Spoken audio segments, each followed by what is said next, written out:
ನಮಸ್ಕಾರಗಳು ತಮ್ಮೆಲ್ಲರಿಗೆ. ವಿದ್ಯಾರ್ಥಿಗಳೇ, ನನ್ನ ಹೆಸರು ಶಿವಕುಮಾರ್ ಸೂರ್ಯವಂಶಿ. ಸಮಾಜ ಅಧ್ಯಯನವನ್ನು ನಾವು ಪಾಠ ಮಾಡ್ತಾ ಇದ್ದೀವಿ. ಕಳೆದ ಹಲವು ದಿನಗಳಲ್ಲಿ ನಾವು 13 ಪಾಠಗಳನ್ನು ಮುಗಿಸಿ ಈಗ ನಾವು ಅಧ್ಯಾಯ 14 ಅಂದರೆ 14ನೇ ಪಾಠವನ್ನು ನಾವು ಪಾಠ ಮಾಡ್ತಾ ಇದ್ದೀವಿ ನಿನ್ನೆಲಿಂದ. ಪ್ರಮುಖ ನಮ್ಮ ಜಲಸಂಪನ್ಮೂಲ, ಭಾರತದ ನಮ್ಮ ಜಲಸಂಪನ್ಮೂಲಗಳಲ್ಲಿ ಈಗ ನಾವು ವಿವಿಧೋದ್ದೇಶ ನದಿ ಕಣಿವೆಗಳ ಬಗ್ಗೆ ನಾವು ಅಭ್ಯಾಸ ಮಾಡ್ತಾ ಇದ್ದೇವೆ. ಸೊ ನಾವು ಕೆರೆ ನೀರಾವರಿ, ಕೊಳವೆ ಬಾವಿ ನೀರಾವರಿ, ತೆರೆದ ಬಾವಿ ನೀರಾವರಿ, ಆಮೇಲೆ ವಿವಿಧ ದೇಶಗಳಲ್ಲಿ ನಾವು ನಿನ್ನೆ ನಾವು ನೋಡಿದ್ರಲ್ಲಿ ದಾಮೋದರ ನದಿ ಕಣಿವೆ ವಿಷಯದಲ್ಲಿ ಕೂಡ ನಾವು ನಿನ್ನೆ ಸ್ಟಡಿ ಮಾಡಿದ್ದೇವೆ. ಸೊ ದಾಮೋದರ ನದಿ ಕಣಿವೆ, ಆಮೇಲೆ ಈಗ ನಾವು ಇವತ್ತು ಓದ್ತಾ ಇದ್ದದ್ದು ಬಾಕ್ರಾನಂಗಲ್ ಅಣೆಕಟ್ಟು ಅಥವಾ ಬಾಕ್ರಾನಂಗಲ್ ಯೋಜನೆ ಬಗ್ಗೆ ನಾವಿವತ್ತು ಅಭ್ಯಾಸವನ್ನು ಮಾಡುವರಾಗಿದ್ದೇವೆ. ವಿದ್ಯಾರ್ಥಿಗಳೇ, ಅದಕ್ಕಿಂತ ಮುಂಚೆಯಾಗಿ ಪ್ರೆಸೆಂಟ್ ಕ್ಲಾಸ್ನಿಂದ ಕೊಡುವಂಥ ಪ್ರತಿಯೊಂದು ಕ್ಲಾಸು ಪ್ರತಿಯೊಂದು ವಿಷಯ ಕೂಡ ಅತಿ ಮುಖ್ಯವಾಗಿ ಕೂಡಿದೆ ಅಂತ ಹೇಳಿ ನಾನು ಇನ್ನೊಂದು ಸಾರಿ ನಿಮಗೆ ಹೇಳೋಕ್ಕೆ ಇಷ್ಟಪಡ್ತಿದ್ದೇನೆ. ಯಾಕೆಂದರೆ ವಿಶೇಷವಾಗಿ ಸರ್ಕಾರಿ ಶಾಲೆಯಲ್ಲಿ ಓದುತ್ತಿರೋ ಮಕ್ಕಳು ಹಾಗೂ ಗ್ರಾಮೀಣ ಭಾಗದ ಮಕ್ಕಳಿಗಾಗಿ ವಿಶೇಷವಾಗಿ ರೂಪಿಸಿದಂಥ ಈ ಒಂದು ಆನ್ಲೈನ್ ಕ್ಲಾಸ್. ಈ ಆನ್ಲೈನ್ ಕ್ಲಾಸು ತಾವು ಇದರಲ್ಲಿ ಈ ಪಾಠಗಳ ಒಳ್ಳೆಯ ರೀತಿಯಲ್ಲಿ ಅಭ್ಯಾಸ ಮಾಡಿ ಇದರ ಸದುಪಯೋಗವನ್ನು ಪಡೆದುಕೊಡಬೇಕಂತೇಳಿ ನಮ್ಮ ಸಂಸ್ಥೆಯ ಹಾಗೂ ನಮ್ಮ ವೈಯಕ್ತಿಕ ವಿಷಯ ಆಗಿದೆ. ಸೊ ಅದಕ್ಕಾಗಿ ಮಕ್ಕಳೇ, ಇಲ್ಲಿ ಕೊಡುವಂಥ ಪ್ರತಿಯೊಂದು ಪಾಠವು ಪ್ರತಿಯೊಂದು ವಿಷಯಗಳು ತಾವು ಒಳ್ಳೆಯ ರೀತಿಯಲ್ಲಿ ಓದಿಕೊಂಡು ಮುಂದಿನ ನಿಮ್ಮ ಜೀವನ, ಮುಂದಿನ ಶೈಕ್ಷಣಿಕ ಜೀವನ ಹಾಗೂ ನಿಮ್ಮ ವೈಯಕ್ತಿಕ ಜೀವನದಲ್ಲಿ ತಾವು ಯಶಸ್ವಿ ಆಗಬೇಕಂತೇಳಿ ಸಂಸ್ಥೆ ಪರವಾಗಿ ಹಾಗೂ ವೈಯಕ್ತಿಕವಾಗಿ ನಿಮ್ಮನ್ನು ಹಾರೈಸುವನಾಗಿದ್ದೇನೆ. ಸೊ ಈಗ ನಾವು ವಿಷಯಕ್ಕೆ ಬರಬೇಕಾದ ವಿದ್ಯಾರ್ಥಿಗಳೇ, ಇವತ್ತು ನಾವು ಬಾಕ್ರಾನಂಗಲ್ ಅಣೆಕಟ್ಟು ಅಥವಾ ಬಾಕ್ರಾನಂಗಲ್ ಯೋಜನೆ ಬಗ್ಗೆ ನಾವು ಇವತ್ತು ಅಧ್ಯಾಯವನ್ನು ಮಾಡುವರಾಗಿದ್ದೇವೆ. ಇದು ಭಾರತದಲ್ಲಿಯೇ ಪ್ರಮುಖವಾದ ವಿವಿಧೋದ್ದೇಶ ನದಿ ಕಣಿವೆ ಯೋಜನೆಯಾಗಿದೆ. ನೋಡಿ, ಯಾವುದು ಬಾಕ್ರಾನಂಗಲ್ ಯೋಜನೆಯು ಏನಾಗಿದೆ, ಪ್ರಮುಖವಾದಂತಹ ಒಂದು ವಿವಿಧೋದ್ದೇಶ ನದಿ ಕಣಿವೆ ಆಗಿದೆ ಅಂತ ಹೇಳಿ ನಾವು ಹೇಳಕ್ಕೆ ಇಷ್ಟಪಡ್ತಾ ಇದ್ದೀವಿ. ಯಾಕೆಂದರೆ ಇದು ಪಂಜಾಬ್, ಹರಿಯಾಣ ಮತ್ತು ರಾಜಸ್ಥಾನ ರಾಜ್ಯಗಳ ಸಂಯುಕ್ತ ಯೋಜನೆಯಾಗಿದೆ. ನಿನ್ನೆ ನೋಡಿದಂಥ ನಾವು ಯಾವುದದು ದಾಮೋದರ್ ಬಾಕ್ರಾನಂಗಲ್ ಯೋಜನೆ. ಫಸ್ಟ್ ನಾವು ನೋಡೋಣ. ಇದು ಏನಂದರೆ, ಒಂದು ಹರಿಯಾಣ, ಎರಡನೇದಾಗಿ ರಾಜಸ್ಥಾನ ಹಾಗೂ ಮೂರನೇದಾಗಿ ಪಂಜಾಬ್ ರಾಜ್ಯ. ಈ ಮೂರು ರಾಜ್ಯಗಳ ಸಂಯುಕ್ತ ಯೋಜನೆ ಅಂದರೆ 3 ರಾಜ್ಯಗಳನ್ನು ಕೂಡಿಕೊಂಡು ರೂಪಿಸಿದಂಥ ಒಂದು ಯೋಜನೆ ಇದು. ಯಾವುದು? ಬಾಕ್ರಾನಂಗಲ್. ನಿನ್ನೆ ನೋಡಿದಂಥ ನಾವು ಯಾವುದು? ದಾಮೋದರ್ ಕಣಿವೆ. ಎರಡು ರಾಜ್ಯಗಳ ಒಂದು ಯೋಜನೆ ಆಗಿತ್ತು. ಯಾವುದಂದ್ರೆ, ಒಂದು ಬಿಹಾರ್ ಮತ್ತು ಇನ್ನೊಂದು ಪಶ್ಚಿಮ ಬಂಗಾಳ. ನೋಡಿ, ಒಂದು ಬಿಹಾರ, ಇನ್ನೊಂದು ಪಶ್ಚಿಮ ಬಂಗಾಳ. ಸೊ ಈ ಜಂಟಿ ಯೋಜನೆ ನಾವೇನು ಕರಿತೀವಿ, ಜಂಟಿ ಯೋಜನೆ ಅಂದರೆ 2 ರಾಜ್ಯಗಳನ್ನು ಕೂಡಿಕೊಂಡು ರೂಪಿಸಿದಂಥ ಯೋಜನೆ. ಹಾಗೂ ಆ ನೀರಿನ ಉಪಯೋಗ ಅಂದರೆ ಆ ಡ್ಯಾಮ್, ಆ ಒಂದು ಅಣೆಕಟ್ಟು ಅಥವಾ ನೀರಿನ ಹರಿವು ಏನಿದೆ, ಆ ಡ್ಯಾಮ್ನಲ್ಲಿದ್ದಂಥ ಅಣೆಕಟ್ಟಲ್ಲಿದ್ದ ನೀರಿನ ಹರಿವು 2 ರಾಜ್ಯಗಳಿಗೆ ಉಪಯೋಗವಾಗುವಂಥ ಅದೊಂದು ಯೋಜನೆ ಆಗಿರುತ್ತದೆ. ಸೊ ನಿನ್ನೆ ನೋಡಿದಂಥ ಬಾಕ್ರಾನಂಗಲ್ ದಾಮೋದರ್ ನದಿ ಕಣಿವೆ ಏನಪ್ಪ ಅಂದರೆ ನಮಗೆ 2 ರಾಜ್ಯಗಳ ಒಂದು ಜಂಟಿ ಯೋಜನೆ ಆಗಿತ್ತು. ಇವತ್ತು ನಾವು ನೋಡ್ತಾ ಇರುವಂಥ ಬಾಕ್ರಾನಂಗಲ್ ಯೋಜನೆ ಇದು 3 ರಾಜ್ಯಗಳ ಒಂದು ಜಂಟಿ ಯೋಜನೆ ಆಗಿದೆ. ಒಂದು ಹರಿಯಾಣ, ಎರಡನೇ ರಾಜಸ್ಥಾನ ಮತ್ತು ಮೂರನೇದಾಗಿ ಪಂಜಾಬ್. ಈ 3 ರಾಜ್ಯಗಳ ಒಂದು ಜಂಟಿ ಯೋಜನೆ ಏನಿದೆ, ಜಾಯಿಂಟ್ ಪ್ಲಾನ್ ಅಂತ ಕರಿತೇವೆ ನಾವು ಇಂಗ್ಲೀಷ್ನಲ್ಲಿ. ಏನಂತ ಕರಿತೇವೆ ಅದನ್ನು? ಜಾಯಿಂಟ್ ಪ್ಲಾನ್ ಅಂತೇಳಿ ಕರಿತೇವೆ. ಕನ್ನಡದಲ್ಲಿ ನಾವು ಜಂಟಿ ಯೋಜನೆ ಅಂತೇಳಿ ಕರೆಯೋರಾಗಿದ್ದೇವೆ. ಹೆಸರೇ ಸೂಚಿಸಿದಾಗೆ ಜಂಟಿ ಅಂದರೆ 3 ರಾಜ್ಯಗಳು ಕೂಡಿಕೊಂಡು ಮಾಡುವಂಥ ಯೋಜನೆ ಆಗಿದೆ. 3 ರಾಜ್ಯಗಳಿಗೆ ಸಂಬಂಧಿಸಿದಂಥ ಒಂದು ಯೋಜನೆ ಆಗಿರುತ್ತದೆ. ಅಂದರೆ 3 ರಾಜ್ಯಗಳಿಗೆ ಉಪಯೋಗ ಕೆಲವೊಂದು ರಾಜ್ಯಗಳಿಗೆ ಹೆಚ್ಚು ಕಡಿಮೆ ಆಗ್ಬೋದು. ಆದರೆ ಅದೇ ಒಂದು ಪ್ರಮಾಣದಲ್ಲಿ, ಅಂದರೆ ಹೆಚ್ಚು ಯಾವ ರಾಜ್ಯಗಳಿಗೆ ನೀರಿನ ಉಪಯೋಗ ಇದೆ, ಕಡಿಮೆ ಯಾವ ರಾಜ್ಯಗಳಲ್ಲಿ ಆ ನೀರನ್ನು ಹರಿಯುತ್ತದೆ, ಅದೇ ಒಂದು ಪ್ರಮಾಣದಲ್ಲಿ ಅಂದರೆ ಆಯಾ ರಾಜ್ಯದ ಮುಖ್ಯಮಂತ್ರಿಗಳು ಅಥವಾ ಕೇಂದ್ರ ಸಂಪನ್ಮೂಲ ಸಚಿವರು, ರಾಜ್ಯ ಸಂಪನ್ಮೂಲ ಸಚಿವರು, ಜಲಸಂಪನ್ಮೂಲ ಸಚಿವರು ಕೂಡಿಕೊಂಡು ಒಂದು ಯೋಜನೆಯನ್ನು ರೂಪಿಸ್ತಾರೆ. ಅದರ ಪ್ರಮಾಣವನ್ನು ನಿಗದಿಪಡಿಸ್ತಾರೆ. ಅಂದರೆ ಈ ರಾಜ್ಯ ಇಷ್ಟು ಪ್ರಮಾಣ ಹೂಡಿಕೆ ಮಾಡಬೇಕು, ಈ ರಾಜ್ಯ ಇಷ್ಟು ಹಣವನ್ನು ಹೂಡಿಕೆ ಮಾಡಬೇಕು, ಈ ರಾಜ್ಯ ಇಷ್ಟು ಹಣವನ್ನು ತೊಡಗಿಸಬೇಕು. ಆ 3 ರಾಜ್ಯಗಳ ಹಣವನ್ನು ಕ್ರೋಢೀಕರಿಸಿ ಅಲ್ಲಿ ಒಂದು ಪ್ಲಾನ್ ಅನ್ನು ಮಾಡಿ, ಯೋಜನೆಯನ್ನು ಮಾಡಿ ಅಣೆಕಟ್ಟನ್ನು ಕಟ್ತಾರೆ. ಅದನ್ನು ನಾವು ಜಂಟಿ ಯೋಜನೆ ಅಂತೇಳಿ ಕರೆಯೋರಾಗಿದ್ದೇವೆ. ಸೊ ವಿದ್ಯಾರ್ಥಿಗಳೇ, ಈಗ ಬಾಕ್ರಾನಂಗಲ್ ಯೋಜನೆ ಏನಾಗಿದೆ ಅಂದರೆ ವಿಶೇಷವಾಗಿ ಹರಿಯಾಣ, ರಾಜಸ್ಥಾನ ಮತ್ತು ಪಂಜಾಬ್ 3 ರಾಜ್ಯಗಳ ಯೋಜನೆ ಆಗಿದ್ದರಿಂದ ಹಿಮಾಚಲ ಪ್ರದೇಶದ ಬಾಕ್ರಾ ಮತ್ತು ನಂಗಲ್ ಎಂಬಲ್ಲಿ ಸಟ್ಲೇಜ್ ನದಿಗೆ ಅಣೆಕಟ್ಟುಗಳನ್ನು ಕಟ್ಟಲಾಗಿದೆ. ನೋಡಿ, ಇದು ಎಲ್ಲಿ ಕಟ್ಟಲಾಗಿದೆ ಅಂತ, ಹಿಮಾಚಲ ಪ್ರದೇಶದ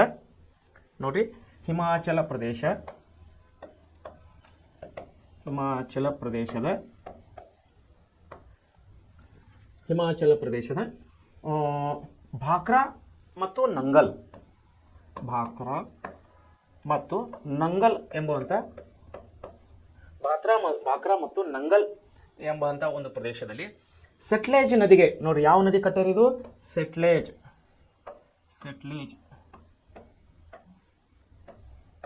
ಸಟ್ಲೇಜ್ ಅನ್ನುವಂಥ ಒಂದು ನದಿಗೆ ಅಡ್ಡಲಾಗಿ ಕಟ್ಟದಂಥ ಇದೊಂದು ಡ್ಯಾಮ್. ಯಾವ ನದಿಗೆ ಇದು? ಸಟ್ಲೇಜ್ ನದಿಗೆ. ಯಾವ ರಾಜ್ಯದಲ್ಲಿ ಬರ್ತಿದೆ ಸಟ್ಲೇಜ್ ನದಿ? ಹಿಮಾಚಲ ಪ್ರದೇಶ. ಹಿಮಾಚಲ ಪ್ರದೇಶದ ಯಾವ ಒಂದು ಭಾಗದಲ್ಲಿ, ಯಾವ ಒಂದು ಪ್ರದೇಶದಲ್ಲಿ ಬರ್ತದೆ ಇದು? ಭಾಕ್ರಾ ಮತ್ತು ನಂಗಲ್ ಅನ್ನುವಂಥ ಒಂದು ಉದಾಹರಣೆಗೆ ಹೇಳಬೇಕಂದ್ರೆ, ಈಗ ನಮ್ಮ ಹುಬ್ಬಳ್ಳಿ ಮತ್ತು ಧಾರವಾಡ ಅಂದ ಹಾಗೆ, ಹುಬ್ಬಳ್ಳಿ ಮತ್ತು ಧಾರವಾಡ ಹೇಗೆ ನಾವು ಪ್ರದೇಶವನ್ನು ಗುರುತಿಸಿದ್ವಿ, ಅದೇ ರೀತಿ ಹಿಮಾಚಲ ಪ್ರದೇಶದ ಭಾಕ್ರಾ ಮತ್ತು ನಂಗಲ್ ಅನ್ನುವಂಥ ಪ್ರದೇಶದಲ್ಲಿ ಸಟ್ಲೇಜ್ ನದಿಗೆ ನೋಡ್ರಿ, ಯಾವ ನದಿ ಕಟ್ಟಲಾಗಿದೆ? ಇದು ಅಣೆಕಟ್ಟನ್ನು ಸಟ್ಲೇಜ್ ನದಿಗೆ ಅಡ್ಡಲಾಗಿ ಕಟ್ಟಿದಂಥ ಇದೊಂದು ಡ್ಯಾಮ್ ಅಥವಾ ಅಣೆಕಟ್ಟು. ಯಾವುದು? ಭಾಕ್ರಾ ನಂಗಲ್. ಅದರ ಹೆಸರೇ ಭಾಕ್ರಾ ನಂಗಲ್. ಭಾಕ್ರಾ ಮತ್ತು ನಂಗಲ್ ಅನ್ನುವಂಥ ಪ್ರದೇಶದಲ್ಲಿ ಅದು ಕಟ್ಟಿದ್ದಕ್ಕಾಗಿ ಅದಕ್ಕೆ ಭಾಕ್ರಾ ನಂಗಲ್ ಅಂತೇಳಿ ಹೆಸರಾಗಿದೆ. ಹಿಮಾಚಲ ಪ್ರದೇಶದಲ್ಲಿ ಬರುವಂಥ ಒಂದು ಪ್ರದೇಶವಾಗಿದೆ. ಈ ಯೋಜನೆಯು 3402 ಕಿಲೋಮೀಟರ್ ಉದ್ದವಾದ ಕಾಲುವೆಯ ಜಾಲವನ್ನು ಹೊಂದಿದೆ. ಎಷ್ಟು ಕಿಲೋಮೀಟರ್ ಇದು? 3402 ಕಿಲೋಮೀಟರ್.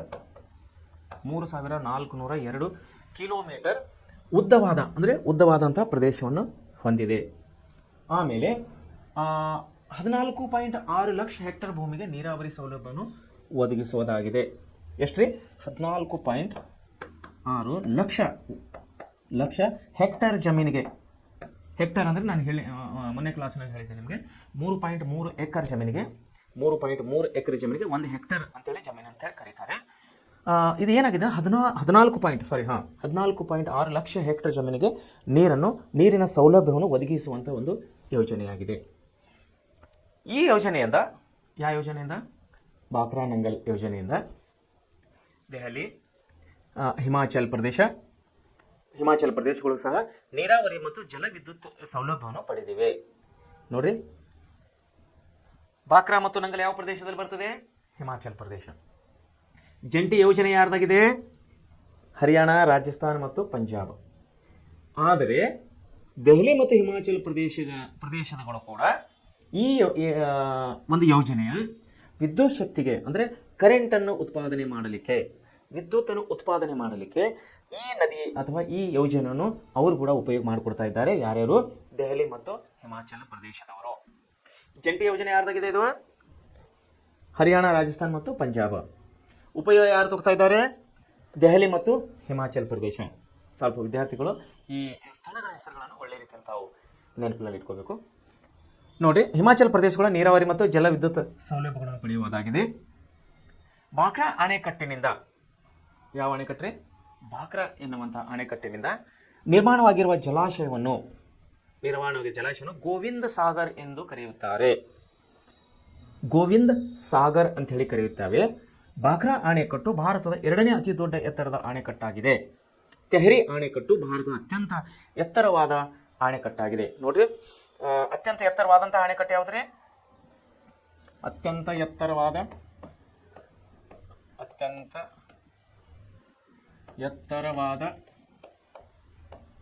ಅಣೆಕಟ್ಟು.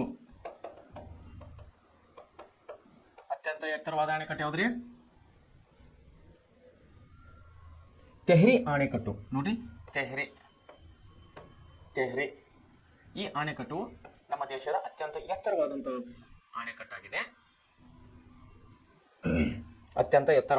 ಅಣೆಕಟ್ಟಾಗಿದೆ. ಆಮೇಲೆ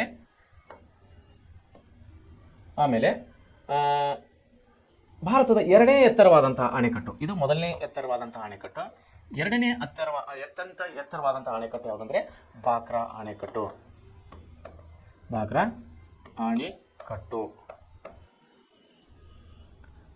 ಈ ಭಾಕ್ರಾ ಅಣೆಕಟ್ಟು ಏನಾಗಿದೆ? ನಮ್ಮ ದೇಶದ ಅತ್ಯಂತ 2ನೇ ಎತ್ತರವಾದಂತಹ ಒಂದು ಅಣೆಕಟ್ಟಾಗಿದೆ. ಆಮೇಲೆ ಇದು ಭಾಕ್ರಾ ನದಿ ಎಲ್ಲಿ ಕಟ್ಟಿದ್ರಿ? ಇದು ಭಾಕ್ರಾ ಅಣೆಕಟ್ಟಿನಿಂದ ನಿರ್ಮಾಣವಾಗಿರೋ ಜಲಾಶಯವನ್ನು ನಾವು ಏನಂತ ಕರಿತಾ ಇದ್ದೇವೆ? ಗೋವಿಂದ ಸಾಗರ ಅಂತ ಹೇಳಿ ಕರೆಯೋರಾಗಿದ್ದೇವೆ. ನೋಡ್ರಿ, ಗೋವಿಂದ ಸಾಗರ ಅಂತ ಹೇಳಿ ನಾವು ಕರೆಯೋರಾಗಿದ್ದೇವೆ. ಸೊ ವಿದ್ಯಾರ್ಥಿಗಳೇ, ಇದು ಭಾಕ್ರಾ ನಂಗಲ್ ಅಣೆಕಟ್ಟು ಆ್ಯಕ್ಚುಲಿ ನಿಜವಾಗಿ ಹೇಳ್ಬೇಕಂದ್ರೆ ತುಂಬ ಅತಿ ಮುಖ್ಯವಾದಂಥ ಇದೊಂದು ಟಾಪಿಕ್. ಯಾಕಂದರೆ ಪ್ರತಿಯೊಂದು ಸ್ಪರ್ಧಾತ್ಮಕ ಪರೀಕ್ಷೆಗಳಲ್ಲಿ ಈ ಬಾಕ್ರಾನಂಗಲ್ ಅಣೆಕಟ್ಟು ವಿಷಯದಲ್ಲಿ ಇದು ಯಾವ ರಾಜ್ಯದಲ್ಲಿ ಎಷ್ಟು ಎತ್ತರ ಇದೆ, ದೇಶದಲ್ಲಿ ಎಷ್ಟನೇ ಎತ್ತರವಾದಂಥ ಅಣೆಕಟ್ಟಿದೆ, ಹಾಗೂ ಪ್ರಪಂಚದಲ್ಲಿ ಹಾಗೂ ಯಾವ್ಯಾವ ಪ್ರದೇಶಗಳು ಅಂದರೆ ಯಾವ್ಯಾವ ರಾಜ್ಯಗಳು ಇದರ ಉಪಯೋಗವನ್ನು ಪಡೆದುಕೊಳ್ತಾ ಇದ್ದಾವೆ, ಇವೆಲ್ಲವನ್ನು ಕೆಲವೊಂದು ಸ್ಪರ್ಧಾತ್ಮಕ ಪರೀಕ್ಷೆಗಳಲ್ಲಿ ಈ ಪ್ರಶ್ನೆ ಕೂಡ ಬರ್ತಾ ಇರ್ತದೆ ಬಾಕ್ರಾನಂಗಲ್ ಅಣೆಕಟ್ಟಿನ ವಿಷಯವಾಗಿ. ಸೊ ಅದಕ್ಕಾಗಿ ಈ ಒಂದು ಯೋಜನೆ ಬಗ್ಗೆ ಸ್ವಲ್ಪ ನಾನು ಸವಿಸ್ತಾರವಾಗಿ ಹೇಳ್ತಾ ಇದ್ದೀನಿ. ವಿದ್ಯಾರ್ಥಿಗಳು ತಾವು ದಯಮಾಡಿ ನೆನಪಿಟ್ಕೋಬೇಕು. ಇನ್ನೊಂದ್ಸರಿ ಎಕ್ಸ್ಪ್ಲೇನ್ ಮಾಡ್ತೀನಿ. ಬಾಕ್ರಾನಂಗಲ್ ಅಣೆಕಟ್ಟು ಇದು ಭಾರತದಲ್ಲಿ ಪ್ರಮುಖವಾದಂಥ ಒಂದು ವಿವಿಧ ದೇಶ ಯೋಜನೆ ಆಗಿದೆ, ನವೀಕರಣದ ಯೋಜನೆ ಆಗಿದೆ. ಇದು ಪಂಜಾಬ್, ಹರಿಯಾಣ ಮತ್ತು ರಾಜಸ್ಥಾನ ರಾಜ್ಯಗಳ ಸಂಯುಕ್ತ ಯೋಜನೆ ಆಗಿದೆ. ನಿಮಗೆ ಹೇಳಿನ ಸಂಯುಕ್ತ ಅಂದರೆ ಜಂಟಿ ಯೋಜನೆ ಅಂತ ಇಷ್ಟೊತ್ತು ನಿಮ್ಗೆ ಎಕ್ಸ್ಪ್ಲೇನ್ ಮಾಡಿದ್ದೀನಿ ನಾನು. ಇದು ಪಂಜಾಬ್, ರಾಜಸ್ಥಾನ ಮತ್ತು ಹರಿಯಾಣಗಳ ಜಂಟಿ ಯೋಜನೆ ಆಗಿದೆ, ಸಂಯುಕ್ತ ಯೋಜನೆ ಆಗಿದೆ. ಹಿಮಾಚಲ ಪ್ರದೇಶದ ಬಾಕ್ರಾ ಮತ್ತು ನಂಗಲ್ ಎಂಬಂತಹ ಒಂದು ಪ್ರದೇಶದಲ್ಲಿ ಸೆಟ್ಲೇಜ್ ನದಿಗೆ ಅದು ಅಣೆಕಟ್ಟನ್ನು ಕಟ್ಟಲಾಗಿದೆ. ಈ ಯೋಜನೆಯು 3402 ಕಿಲೋಮೀಟರ್ ಉದ್ದವಾಗಿದೆ ಹಾಗೂ ಇದರ ಒಂದು ಕೆಪಾಸಿಟಿ ಅಂದರೆ ಇದರ ಒಂದು ನಾವು ನೀರಿನ ವಿಸ್ತೀರ್ಣ ಏನು ಹೇಳ್ತೀವಲ್ಲ 14.6 ಲಕ್ಷ ಹೆಕ್ಟರ್ ಜಮೀನು ಈ ಒಂದು ಅಣೆಕಟ್ಟಿನಿಂದ ನೀರನ್ನು ಕುಡಿತಾ ಇದೆ. ಸೊ ಹೀಗಾಗಿ ಈ ಕೇವಲ ಕೃಷಿ ಅಲ್ಲದೆ ದೆಹಲಿ ಮತ್ತು ಹಿಮಾಚಲ ಪ್ರದೇಶಗಳು ನೀರಾವರಿ ಮತ್ತು ಜಲವಿದ್ಯುತ್ ಅಂದರೆ ಕರೆಂಟನ್ನು ಉತ್ಪಾದನೆ ಮಾಡಲು ಕೂಡ ಈ ಒಂದು ಯೋಜನೆಯ ಲಾಭವನ್ನು ಪಡೆದುಕೊಳ್ತಾ ಇದ್ದಾವೆ. ಸೊ ಬಾಕ್ರಾ ಅಣೆಕಟ್ಟಿಂದ ನಿರ್ಮಾಣವಾಗಿರುವಂತಹ ಜಲಾಶಯವನ್ನು ನಾವು ಗೋವಿಂದ ಜಲಸಾಗರ ಅಂತೇಳಿ ಕರೆಯೋರಾಗಿದ್ದಾವೆ. ಬಾಕ್ರಾ ಅಣೆಕಟ್ಟು ದೇಶದ ಅತ್ಯಂತ ಎತ್ತರದಲ್ಲಿ ಅಂದರೆ ಎರಡನೇ ಅತ್ಯಂತ ಎತ್ತರದ ಅಣೆಕಟ್ಟಾಗಿದೆ. ಮೊದಲನೇದಾಗಿ ತೆಹರಿ ಅನ್ನುವಂತಹ ಒಂದು ಅಣೆಕಟ್ಟಿನಿದೆ ನಮ್ಮ ದೇಶ ಅತ್ಯಂತ ಎತ್ತರವಾದಂತಹ ಅಣೆಕಟ್ಟಾಗಿದೆ. ಸೊ ವಿದ್ಯಾರ್ಥಿಗಳೇ, ಇದು ಬಾಕ್ರಾನಂಗಲ್ ಅಣೆಕಟ್ಟು ತಾವು ವಿಶೇಷವಾಗಿ ಗಮನಹರಿಸಿ ಒಳ್ಳೆಯ ರೀತಿಯಿಂದ ಸ್ಟಡಿ ಮಾಡಿ ಈ ವಿಷಯಗಳನ್ನು ನೆನಪಿಟ್ಕೋಬೇಕು. ಮೂರನೇದಾಗಿ ಕೋಸಿ ಯೋಜನೆ ನೋಡ್ರಿ. ಕೋಸಿ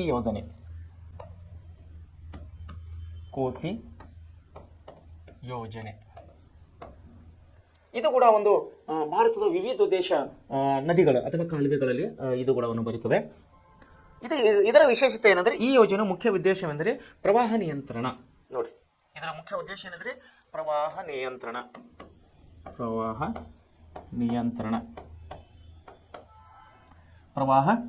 ನಿಯಂತ್ರಣ.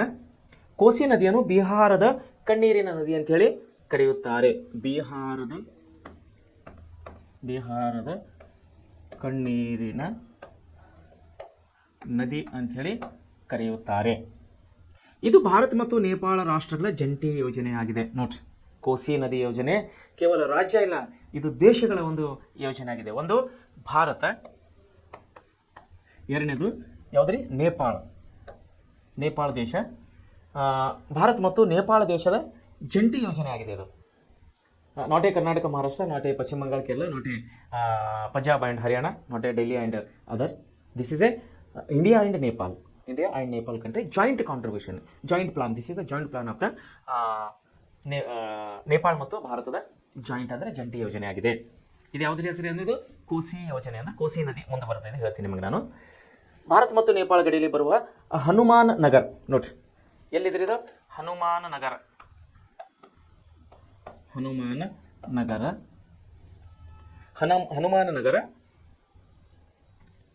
ನಗರ ಎಂಬಲ್ಲಿ ಕೋಸಿ ನದಿಗೆ ನೋಡ್ರಿ, ಕೋಸಿ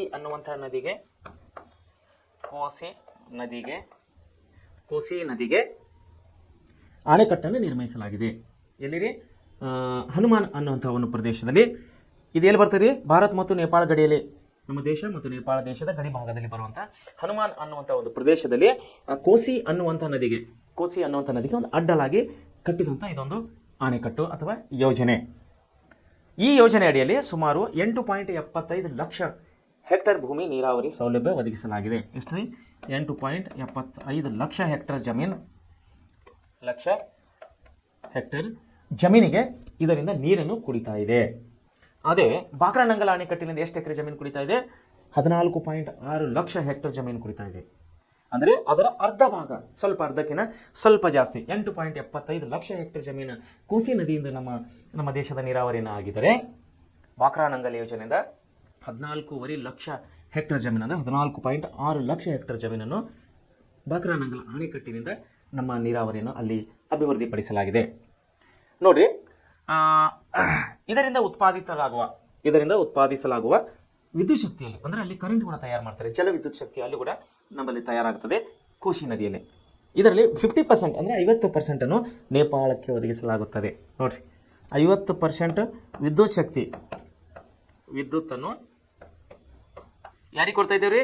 ನೇಪಾಳ ದೇಶಕ್ಕೆ ಕೊಡ್ತಾ ಇದ್ದೀವಿ ಭಾರತ ದೇಶದಿಂದ. ಯಾಕಂದ್ರೆ ಅದು ಜಂಟಿ ಯೋಜನೆ ಆಗಿದೆ. ನಿಮ್ಗೆ ಹೇಳಿದೆ ನಾನು ಮೊದಲನೇ ನೋಡಿದ ಬಾಕ್ರಾ ನಂಗಲ್ ಯೋಜನೆ 3 ರಾಜ್ಯಗಳ ಜಂಟಿ ಯೋಜನೆ ಆಗಿದೆ. ಇದು 2 ದೇಶಗಳ ಯೋಜನೆ ಆಗಿದೆ. ಕೋಸಿ ನದಿ ಗಡಿ ಭಾಗದಲ್ಲಿ, ಅಂದರೆ ಭಾರತ ನೇಪಾಳ ಗಡಿ ಭಾಗದಲ್ಲಿ ಬರುವಂತಹ ಹನುಮಾನ್ ಎಂಬಂಥ ಒಂದು ಪ್ರದೇಶದಲ್ಲಿ ಕೋಸಿ ನದಿಗೆ ಅಡ್ಡಲಾಗಿ ಕಟ್ಟಿರುವಂತಹ ಅಣೆಕಟ್ಟಿಗೆ ನಾವು ಕೋಸಿ ಯೋಜನೆ ಅಂತ ಹೇಳಿ ಕರಿತಾ ಇದ್ದೀವಿ. ಇಲ್ಲಿ ತಯಾರಾದಂಥ ಕರೆಂಟ್ ಅಂದರೆ ಇಲ್ಲಿ ಉತ್ಪಾದನೆಯಾದಂಥ ವಿದ್ಯುತ್ ಶಕ್ತಿಯಲ್ಲಿ 50% ಅಂದರೆ 50% ವಿದ್ಯುತ್ತನ್ನು ನಾವು ಎಲ್ಲಿಗೆ ಸರಬರಾಜು ಮಾಡ್ತಾ ಇದ್ದೀವಿ? ನೇಪಾಳ ದೇಶದಲ್ಲಿ ಕರೆಂಟನ್ನು ಕೊಡ್ತಾ ಇದ್ದೀವಿ. ಸೊ ಇದು ಈ ಕೂಡ ದೇಶಗಳ ಮಧ್ಯೆ ಇದ್ದುದರಿಂದ ಈ ಯೋಜನೆಯು ದೇಶ ಮತ್ತು ದೇಶಗಳ ಮಧ್ಯೆ ಇದ್ದರಿಂದ ಈ ಯೋಜನೆ ಕೂಡ ತುಂಬ ಅತಿ ಮುಖ್ಯವಾಗಿದೆ. ಆಮೇಲೆ ಹೀರಾಕೂಡ್ ಯೋಜನೆ ನೋಡಿ, ಇನ್ನೊಂದು ಯೋಜನೆ ನಾವು ನೋಡ್ತಾ ಇದ್ದೀವಿ, ಹೀರಾಕೂಡ್ ಯೋಜನೆ. ಈಗ ನಾವು ಯಾವ ಯೋಜನೆಗಳು ನೋಡಿದಿರಿ? ಒಂದು ದಾಮೋದರ್ ನದಿ ಕಣಿವೆ ಯೋಜನೆ ನೋಡಿವಿ, ಎರಡನೇದು ಬಾಕ್ರಾ ನಂಗಲ್ ಯೋಜನೆ ನೋಡಿವಿ, ಮೂರನೇದು ಕೋಶಿ ನದಿ ನೋಡಿದ್ದೀವಿ.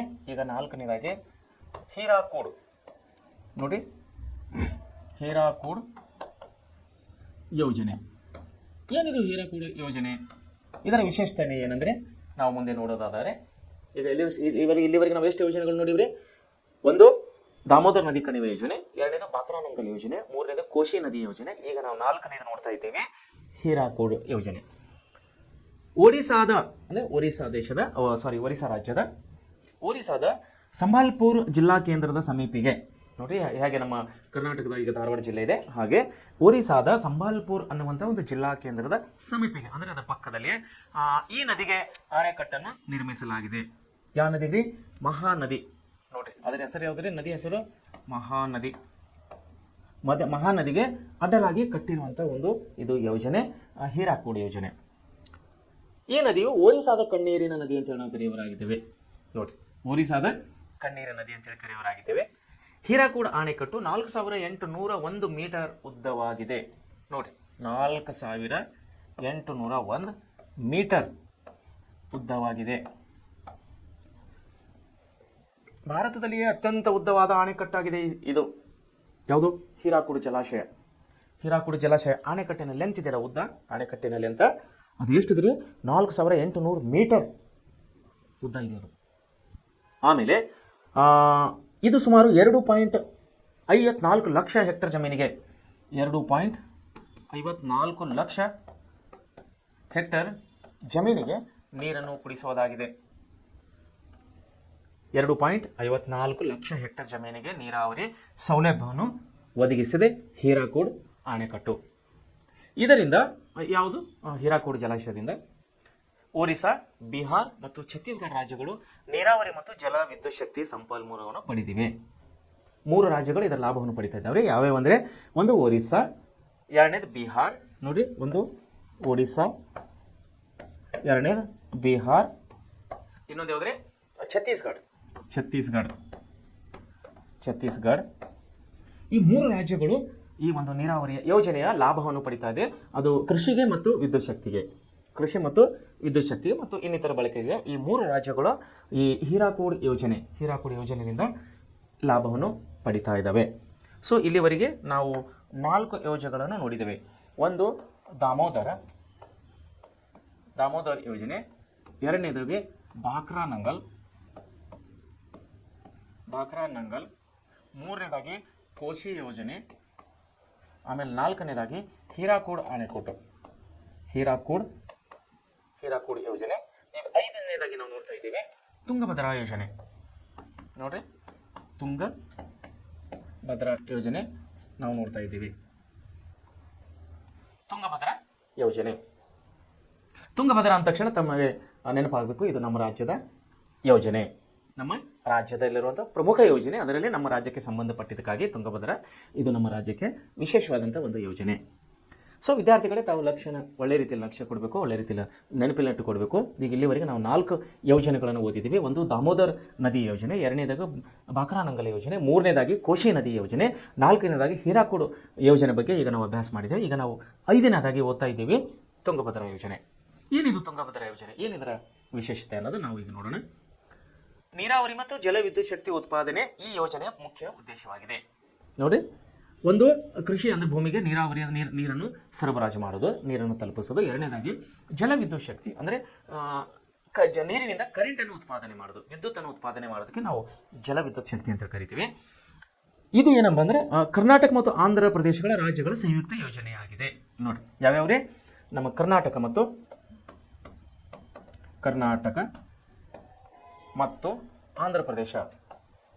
ಆಂಧ್ರ ಪ್ರದೇಶದ ಸಂಯುಕ್ತ ಯೋಜನೆಯಾಗಿದೆ. ಈ ಅಣೆಕಟ್ಟನ್ನು ವಿಜಯನಗರದ ಜಿಲ್ಲೆಯ ಹೊಸಪೇಟೆ ಬಳಿ ಮಲ್ಲಾಪುರ್ ಎಂಬಲ್ಲಿ ತುಂಗಭದ್ರಾ ನದಿಗೆ ನಿರ್ಮಿಸಲಾಗಿದೆ. ನೋಡಿ, last time 2-3 times I have repeated this matter because this is a very important dam on our state. ನಮ್ಮ ರಾಜ್ಯಕ್ಕೆ ಇದು ತುಂಬ ಮುಖ್ಯವಾದಂಥ ಇದು ಯೋಜನೆಯಾಗಿದೆ, ತುಂಬ ಮುಖ್ಯವಾದಂಥ ಅಣೆಕಟ್ಟಾಗಿದೆ. ಯಾಕಂದರೆ ಈ ಅಣೆಕಟ್ಟಿನ ಕೆಳಗಡೆ ಅಂದರೆ ತುಂಗಭದ್ರಾ ನದಿಯ ಅಚ್ಚುಕಟ್ಟಾದ ಪ್ರದೇಶಗಳಲ್ಲಿ ನಾವು ಭತ್ತವನ್ನು ಹೇರಳವಾಗಿ ಬೆಳೆಯವರಾಗಿದ್ದೇವೆ. ಭತ್ತವನ್ನು ವಿಶೇಷವಾಗಿ ಗಂಗಾವತಿ, ಸಿಂಧನೂರು, ಮಾನ್ವಿ, ರಾಯಚೂರು ಮತ್ತು ಇನ್ನಿತರ ಅಲ್ಲಿ ಸುತ್ತಮುತ್ತಲಿನ ಪ್ರದೇಶಗಳಲ್ಲಿ ನಾವು ಭತ್ತವನ್ನು ಹೇರಳವಾಗಿ ಬೆಳೆಯವರಾಗಿದ್ದೇವೆ. ಸೊ ಅದಕ್ಕಾಗಿ ಏನಾಗಿದೆ ಅಂದರೆ ಕರ್ನಾಟಕ ಮತ್ತು ಆಂಧ್ರ ಪ್ರದೇಶ ರಾಜ್ಯಗಳ ಸಂಯುಕ್ತ ಯೋಜನೆ ಆಗಿದೆ ಇದು.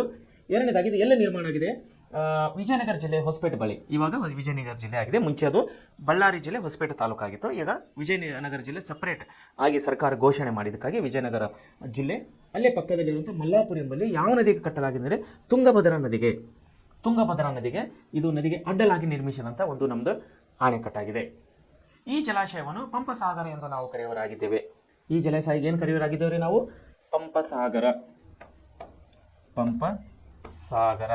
ತುಂಗಭದ್ರಾ ಯೋಜನೆಗೆ ನಾವು ಪಂಪಸಾಗರ ಯೋಜನೆ ಎಂದು ಕರೆಯವರಾಗಿದ್ದೇವೆ. ಇದು ಆಂಧ್ರ ಪ್ರದೇಶ ಮತ್ತು ಕರ್ನಾಟಕದ ಸುಮಾರು 5.5 ಲಕ್ಷ ಹೆಕ್ಟರ್ ಜಮೀನಿಗೆ 5.5 ಲಕ್ಷ ಹೆಕ್ಟರ್ ಜಮೀನಿಗೆ ನೀರಿನ ಸೌಲಭ್ಯವನ್ನು ಒದಗಿಸಲಾಗಿದೆ. ಹಾಗೂ ವಿದ್ಯುತ್ ಶಕ್ತಿ ಅಂದರೆ ಕರೆಂಟ್ ಕೂಡ ಇದನ್ನು ತಯಾರು ಮಾಡಲಾಗ್ತಾ ಇದೆ ಇಲ್ಲಿ ತುಂಗಭದ್ರಾ ಯೋಜನೆಯಲ್ಲಿ ಹೊಸಪೇಟಿನಲ್ಲಿ.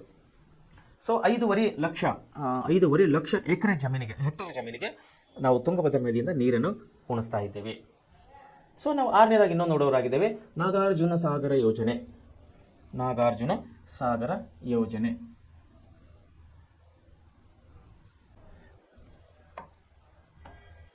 ಆರನೇದಾಗಿ ನಾಗಾರ್ಜುನ ಸಾಗರ ಯೋಜನೆ. ಏನು ನಾಗಾರ್ಜುನ ಸಾಗರ ಯೋಜನೆ ವಿಶೇಷತೆ ಅಂದರೆ ತೆಲಂಗಾಣದ ನಂದಿಕೊಂಡ ಗ್ರಾಮದ ಬಳಿ ಕೃಷ್ಣಾ ನದಿಗೆ ಈ ಅಣೆಕಟ್ಟನ್ನು ನಿರ್ಮಿಸಲಾಗಿದೆ. ನೋಡ್ರಿ, ಎಲ್ಲಿ ಕಟ್ಟಲಾಗಿದೆ ಇದು?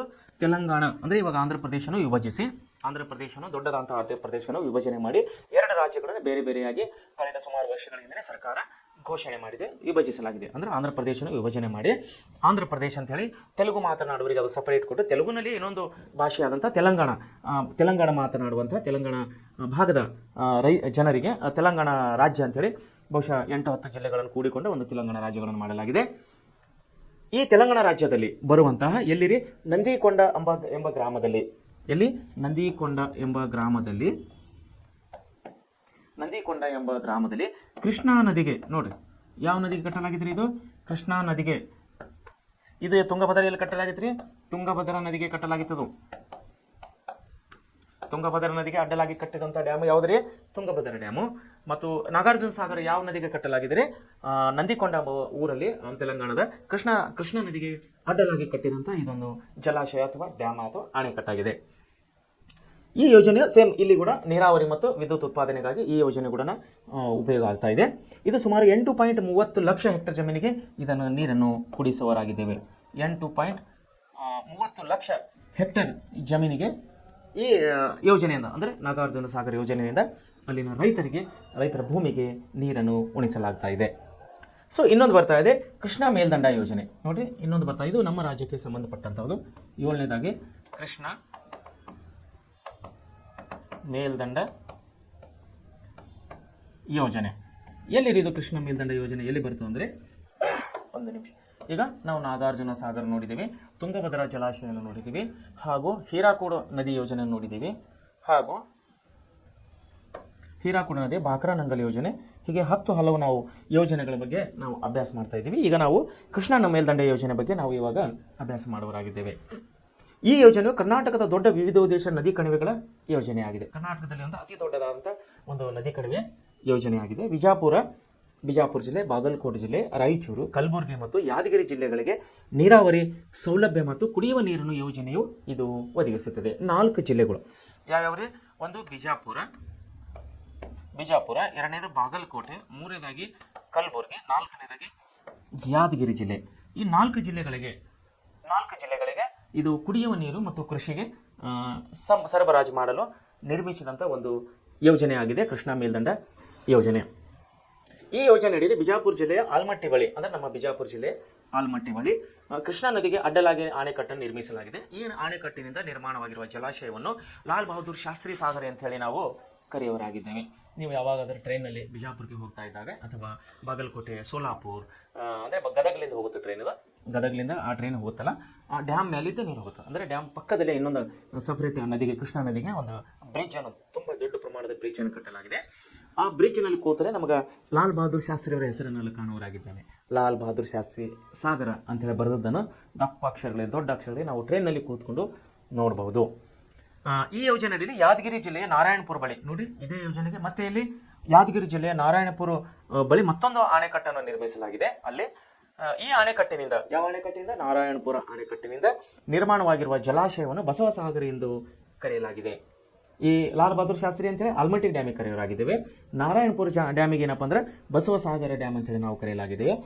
ಇವುಗಳಿಂದ ಸುಮಾರು 6.47 ಲಕ್ಷ ಹೆಕ್ಟೇರ್ ಜಮೀನಿಗೆ 6.47 ಲಕ್ಷ ಹೆಕ್ಟೇರ್ ಜಮೀನಿಗೆ ನಾವು ನೀರಿನ ಸೌಲಭ್ಯವನ್ನು ಕೊಡುವರಾಗಿದ್ದೇವೆ ನಮ್ಮ ರಾಜ್ಯದಿಂದ. ಹಾಗೂ ಇತ್ತೀಚೆಗೆ ವಿದ್ಯುತ್ ಶಕ್ತಿಯನ್ನು ಕೂಡ ಇಲ್ಲಿ ಉತ್ಪಾದನೆಯನ್ನು ಮಾಡಲಾಗಿದೆ, ಇಲ್ಲಿ ನಾರಾಯಣಪುರದಲ್ಲಿ. ಸೊ ಇನ್ನೊಂದು ಬರ್ತಾ ಇದೆ ನರ್ಮದಾ ಕಣಿ ಯೋಜನೆ. ನೋಡ್ರಿ, ನರ್ಮದಾ ಕಣಿ ಯೋಜನೆ ಅಂತ ಹೇಳಿ. ಈ ನರ್ಮದಾ ಕಣಿ ಯೋಜನೆ ಈಗ ಇನ್ನೊಂದು ಬರ್ತಾ ಇದೆ, ಯಾವುದಂದ್ರೆ ಇದು 8ನೇದಾಗಿ ನರ್ಮದಾ ಕಣಿ ಯೋಜನೆ. ಏನು ಈ ನರ್ಮದಾ ಕಣಿ ಯೋಜನೆ ವಿಶೇಷತೆ ಅಂತ ಹೇಳಿದರೆ, ಈ ಯೋಜನೆಯು ಪ್ರಾರಂಭದಿಂದಲೂ ವಿವಾದಗಳು ಉಂಟಾಗಿದ್ದರಿಂದ, ನೋಡಿ ಈ ಯೋಜನೆಗೆ ಪ್ರಾರಂಭದಿಂದ, ಅಂದರೆ ಯೋಜನೆ ಯಾವಾಗ ಪ್ರಾರಂಭ ಮಾಡಬೇಕು ಅನ್ಕೊಂಡಿತ್ತು ಸರ್ಕಾರ, ಅವತ್ತಿನಿಂದ ವಿವಾದ ಉಂಟಾಗಿದ್ದರಿಂದ ನರ್ಮದಾ ನದಿ ನೀರಿನ ವಿವಾದದ ಪ್ರಾಧಿಕಾರ ನೇಮಿಸಿ ಮಧ್ಯಪ್ರದೇಶ ಮತ್ತು ಗುಜರಾತ್ ರಾಜ್ಯಗಳ ನಡುವೆ ಈ ನದಿಗೆ ಅಡ್ಡಲಾಗಿ ಕಟ್ಟಿದಂಥ ಅಣೆಕಟ್ಟುಗಳ ನೀರಿನ ಹಂಚಿಕೆ ವಿವಾದವನ್ನು ಯಾವುದು ಮಧ್ಯಪ್ರದೇಶ ಮತ್ತು ಗುಜರಾತ್ ವಿವಾದವನ್ನು ಬಗೆಹರಿಸಲಾಯಿತು. ಒಟ್ಟು 23 ಅಣೆಕಟ್ಟುಗಳನ್ನು ಹೊಂದಿರುವ ನರ್ಮದಾ ನದಿ, ನೋಡಿ ಒಂದೇ ನದಿಗೆ ಎಷ್ಟು ಅಣೆಕಟ್ಟು ಕಟ್ಟಿದಾರಂತ್ರಿ?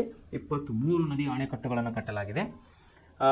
ನರ್ಮದಾ ನದಿ ನೀರಾವರಿ ಯೋಜನೆ, ಸರ್ದಾರ್ ಸರೋವರ್, ನರ್ಮದಾ ಸಾಗರ್ ಮತ್ತು ನರ್ಮದಾ ಮೇಲ್ದಂಡೆ ಯೋಜನೆಯ ಪ್ರಮುಖ ಇದರ ಯೋಜನೆಗಳಾಗಿದ್ದಾವೆ. ಈ ಅಣೆಕಟ್ಟುಗಳಿಂದ ಉತ್ತರ ಗುಜರಾತ್, ರಾಜಸ್ಥಾನ ಮತ್ತು ಮಹಾರಾಷ್ಟ್ರದ ಕೆಲ ಭಾಗಗಳು ನೀರಾವರಿ ಮತ್ತು ವಿದ್ಯುತ್ ಶಕ್ತಿ ಸೌಲಭ್ಯವನ್ನು ಪಡೆದಿವೆ. ಯಾವುದ್ರಿ? ನರ್ಮದಾ ನದಿಯಿಂದ. ಹಾಗೂ ನೋಡ್ರಿ, ಇಲ್ಲಿ ಎಲ್ಲ ಡ್ಯಾಮ್ಗಳ ವಿಷಯದಲ್ಲಿ ಕೊಟ್ಟಿದ್ದಾರೆ. ಒಂದು ವೇಳೆ ತಮಗೆ ಕಾಣುತ್ತ ಅಂತ ಅನ್ಕೊಳ್ತೀನಿ ನಾನು. ಭಾರತದ ವಿವಿಧ ದೇಶ ನದಿ ಕಣಿವೆ ಯೋಜನೆಗಳು ನೋಡಿ, ಇಲ್ಲಿ ಬಿಯಾಸ್ ಅಂತ ಹೇಳಿ ಇಲ್ಲಿ ಕಾಣ್ತಾ ಇದೆ. ಬಹುಶಃ ತಮಗೆ ಕಾಣ್ತಾ ಇದೆ. ಇಲ್ಲಿ ಪಾಕಿಸ್ತಾನ ಇದೆ, ನಮ್ಮ ದೇಶದ ಪಕ್ಕದಲ್ಲಿರುವಂಥ ಪಾಕಿಸ್ತಾನ ದೇಶ. ಬಿಯಾಸ್ ಮತ್ತು ಬಾಕ್ರಾನಂಗಲ್, ನೋಡ್ರಿ ಇಲ್ಲಿ ಬಾಕ್ರಾನಂಗಲ್ ಅಣೆಕಟ್ಟನ್ನು ನಾವು ಇಲ್ಲಿ ನೋಡೋರಾಗಿದ್ದೇವೆ. ಅದೇ ರೀತಿ ಗಂಡಕ್ ಮತ್ತು ಕೋಶಿನಗರ್, ಇಲ್ಲಿ ಕೋಶಿ ಯೋಜನೆ ಇಲ್ಲಿ ಕಾಣುವರಾಗಿದ್ದೇವೆ. ದಾಮೋದರ್ ಕಣಿವೆಯನ್ನು ನಾವು ಇಲ್ಲಿ ಪೂರ್ವದಲ್ಲಿ ಕಾಣುವರಾಗಿದ್ದೇವೆ. ಹೀರಾಕೂಡ್ ಜಲಾಶಯ ಕೂಡ ಇಲ್ಲೇ ಇದೆ. ಚಂಬಲ್ ಕಣಿವೆ ಕೂಡ ಇಲ್ಲಿ ನಾವು ಮಧ್ಯದಲ್ಲಿ ಕಾಣುವರಾಗಿದ್ದೇವೆ. ನರ್ಮದಾ ನದಿ ಇಲ್ಲಿ ಗುಜರಾತ್ನಿಂದ ಮತ್ತು ಇಲ್ಲಿ ಪಕ್ಕದಲ್ಲಿ ನಾವು ಕಾಣುವರಾಗಿದ್ದೇವೆ. ಹಾಗೂ ಕೃಷ್ಣಾ ಮೇಲ್ದಂಡೆ ಯೋಜನೆ ನಮ್ಮ ರಾಜ್ಯದಲ್ಲಿ ಬರುವಂತಹ ಕೃಷ್ಣ ಮತ್ತು ತುಂಗಭದ್ರಾ ನದಿಗಳು ನಾವು ಇಲ್ಲಿ ಕಾಣುವರಾಗಿದ್ದೇವೆ. ನಾಗಾರ್ಜುನ ಸಾಗರ ಆಂಧ್ರ ಪ್ರದೇಶದಲ್ಲಿ ಕಾಣುವರಾಗಿದ್ದೇವೆ. ಹೀರಾಕೂಡು, ದಾಮೋದರ್ ಕಣಿವೆ, ಕೋಶಿ, ಚಂಬಲ್, ನರ್ಮದಾ, ಹೀಗೆ ನಮ್ಮ ದೇಶದಲ್ಲಿ ಇವು ಬರುವಂತಹ ಪ್ರಮುಖ ವಿವಿಧ ದೇಶ ನದಿ ಕಣಿವೆ ಯೋಜನೆಗಳಾಗಿವೆ ಅಂತ ಹೇಳಿ ನಾನು ನಿಮ್ಮನ್ನು ಹೇಳಕ್ಕೆ ಇಷ್ಟಪಡ್ತಿದ್ದೇನೆ. ಸೊ ಈಗ ನಾವು ನೋಡ್ತಾ ಇರೋದು ನರ್ಮದಾ ನದಿ ಕಣೆ ಬಗ್ಗೆ ಈಗ ನಾವು ಇಷ್ಟೊತ್ತವರೆಗೆ ನಾವು ಅಭ್ಯಾಸ ಮಾಡಿದ್ದೇವೆ. ಈಗ ಬರ್ತಾ ಇರೋದು ಭಾರತದ ಪ್ರಮುಖ ಜಲವಿದ್ಯುತ್ ಶಕ್ತಿ ಯೋಜನೆಗಳು. ನೋಡಿ, ಭಾರತದ ಪ್ರಮುಖ ಜಲವಿದ್ಯುತ್ ಶಕ್ತಿ ಯೋಜನೆಗಳು.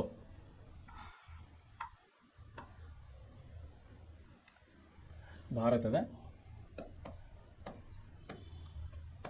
ಪ್ರಮುಖ ಜಲವಿದ್ಯುತ್